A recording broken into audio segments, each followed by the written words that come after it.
Hello guys, welcome to another video. Today it's a little bit different.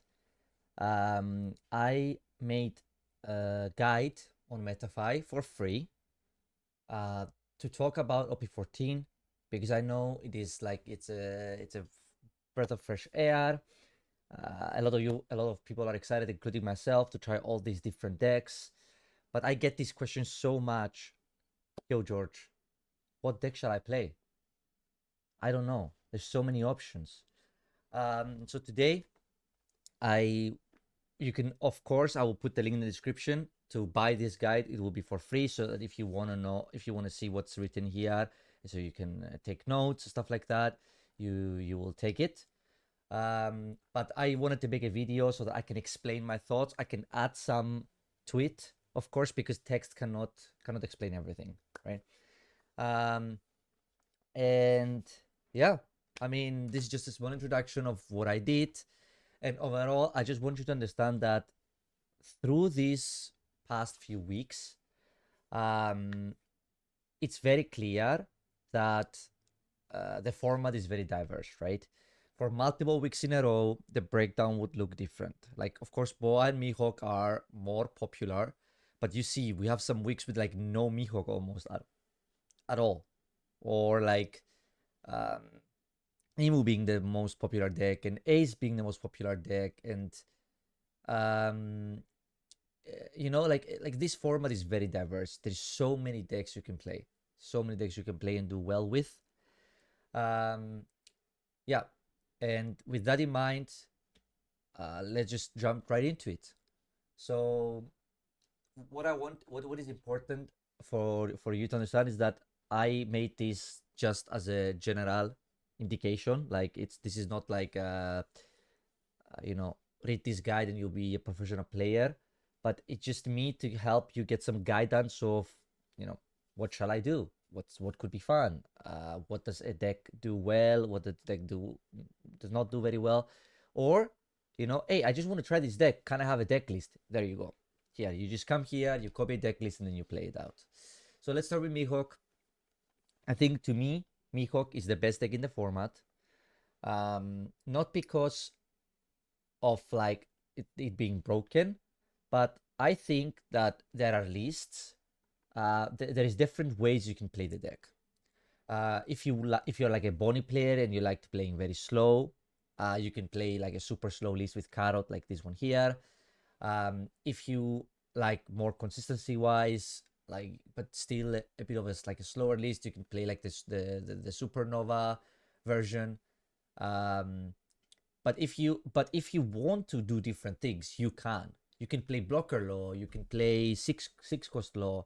Like the deck allows for so much space in deck building. If you want to play with like 12 searches, you can. In the end, for me, the 12 searcher lists are the best. You don't have to play this law. You could play the 5 cost Bonnie.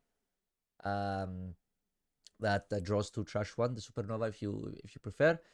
But the deck lists with the most amount of searchers at no stage have been the ones I like the most.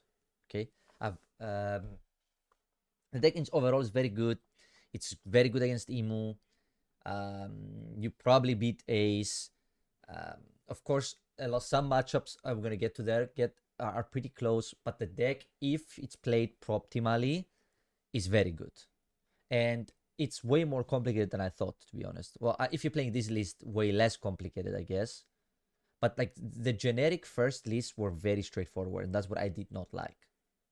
But these like multiple searcher lists are way more interesting. Like freezing your opponent's curve is like it's a game changer, you know.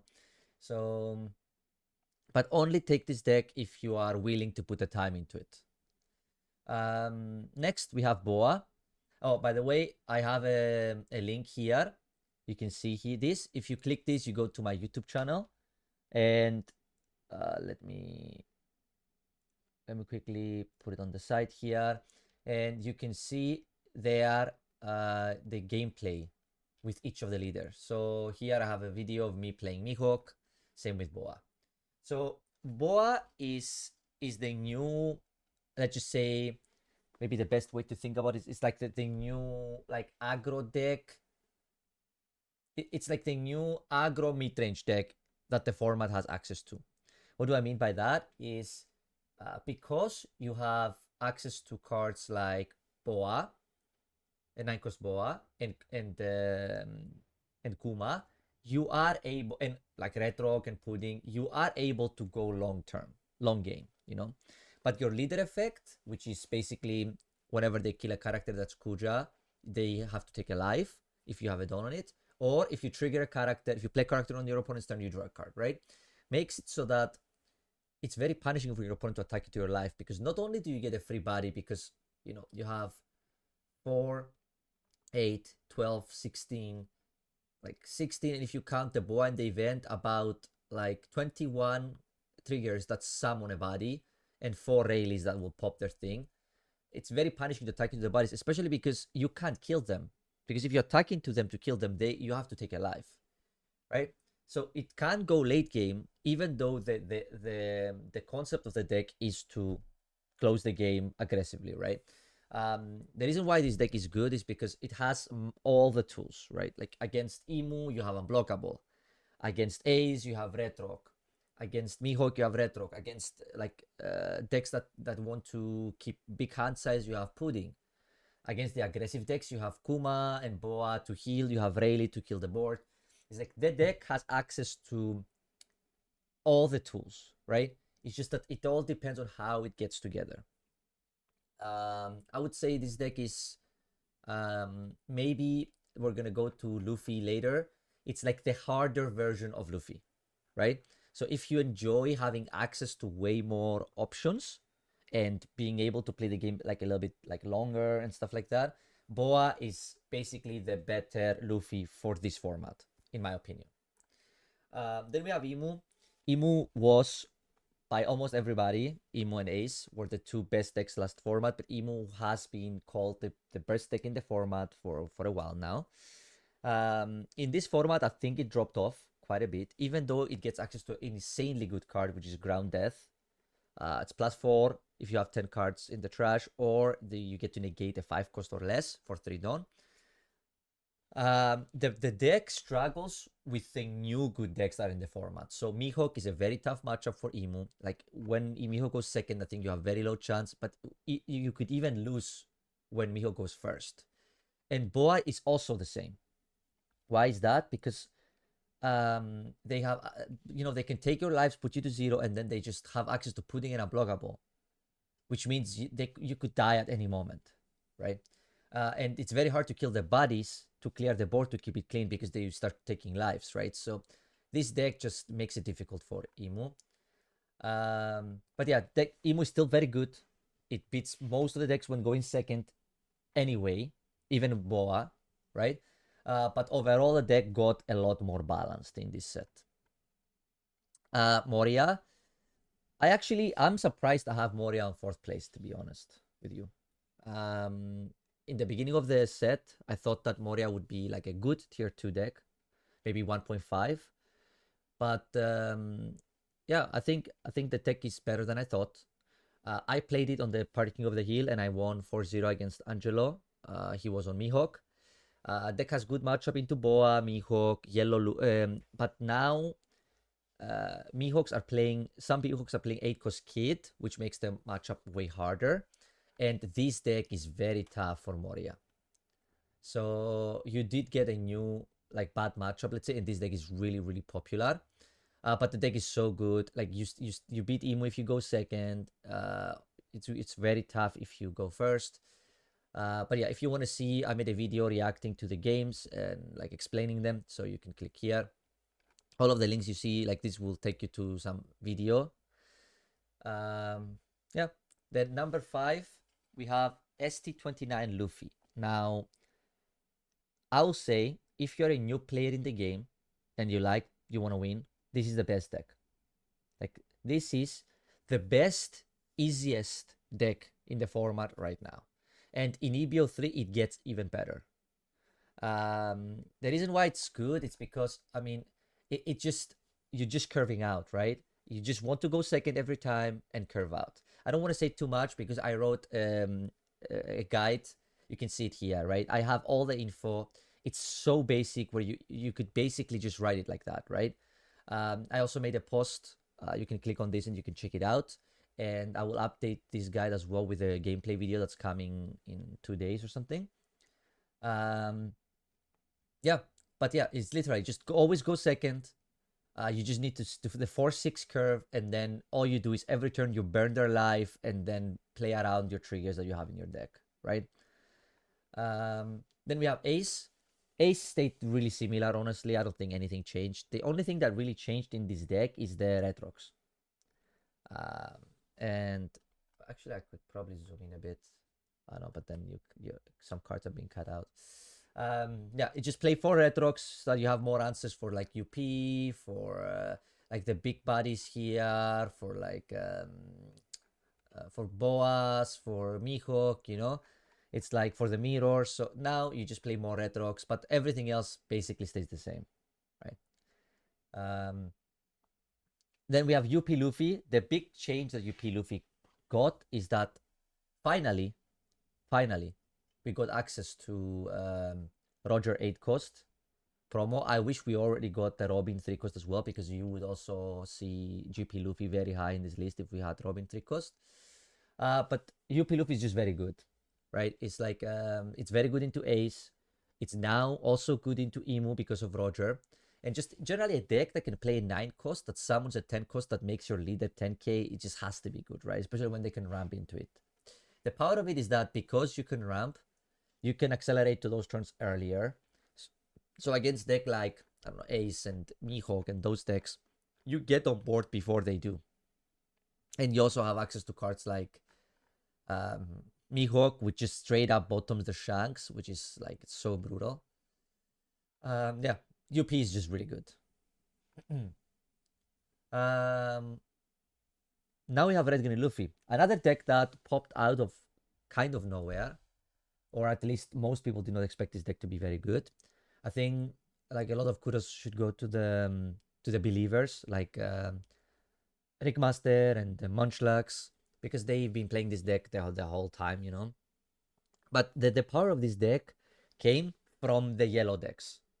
Like having so many yellow decks in the format, like the Luffy, the Moria, the Boa, the Mihawk, make this deck so good, right? Because the deck struggled against Ace and Emu, but it really, really good against these decks.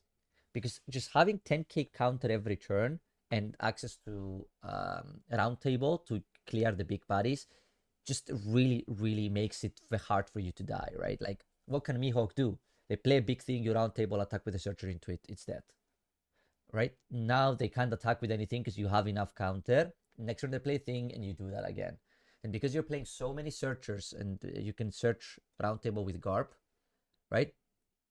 You can like have the card access. You have access to the card, and while you're killing the thing, you continue to apply pressure to them. So I mean, this matchup, the Mihawk matchup is really good, and overall the yellow matchups are really good for the deck. Yeah, I think Luffy's in a great spot. It gets a lot better when Robin comes out in EBO3, but also other decks get better. So we will see how good this is. I think if the format becomes a super yellow format, this leader will be perfect. On number 9, we have Purple Doffy. I think a lot of you were hoping that this deck would be a lot better, or at least thought that this is a tier 1 deck. But unfortunately, it is not. It is not. I think this deck is potentially even should be 10th. That Croc is better than it. But I mean, the order doesn't really matter, to be honest. But yeah, Purple Doffy is just a very good deck. The concept is cool. But it just really struggles against these decks that go white. And there is just so many of them, right? Like Luffy. Like it, let's say UP Luffy, for example, it's not supposed to struggle against it, but even then, right, they can go white with Sanji. They have like Retrox to remove your things, like all these life burning go white decks like Moria, Boa. It's very hard for the deck, you know. So it has some good matchups. Generally anything that plays, because you can ramp and you can, like, you know, have access to like freezing their board with Doffy and whatever that is, the deck is very good. but it's probably like middle of the tier 2 pack, let's say. Yeah, also there's a video here of me playing Doffy. You can see it out. You can check it out. And the last deck that I have in top 10, it's Croc. I think Black Croc is probably the biggest surprise of the format for me. Based on my expectations when I saw the reveals and everything, I thought it was a very cool concept, but it will be lacking. Like it's missing something. Well, it is probably missing something small, but the deck is very good. Like it honestly does pretty good into everything that's not Emo and Ace. And Ace, I think it's actually okay.